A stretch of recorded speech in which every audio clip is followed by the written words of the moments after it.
Hello mga ka-abroad, mga ka-ex-abroad. Kumusta ang panahon sa inyong lugar dyan? Dito sa amin, sa Ragay, sa Kamsor ay medyo makulimlim. Wala pa namang ulan.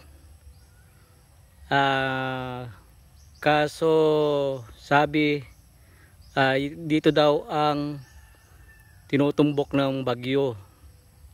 May chance daw itong maging super typhoon, itong si Pipito. May chance na mag-raise ng signal number 5 dito sa Camarines Sur, dito sa Kabikulan. So sana naman hindi. At pinapakilala ko nga pala sa inyo, si Ibana, ang bago naming miyembro ng Bahay Kubo. Hmm. Hmm. Hmm. Hmm. Hmm.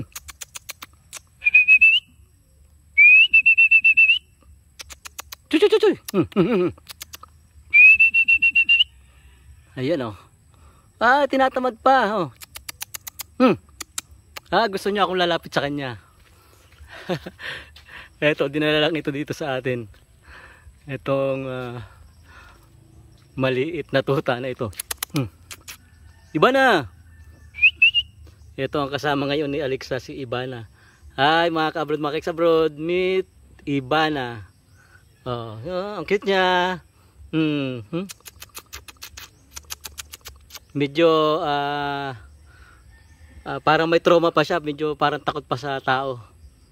Ayaw niya pang magtiwala kasi siguro doon sa pinanggalingan niya ay maraming bata at lagi siyang napapagkatuwa ng mga bata, kaya medyo parang hindi pa siya nagtatrust sa mga tao. Pero ito, siya,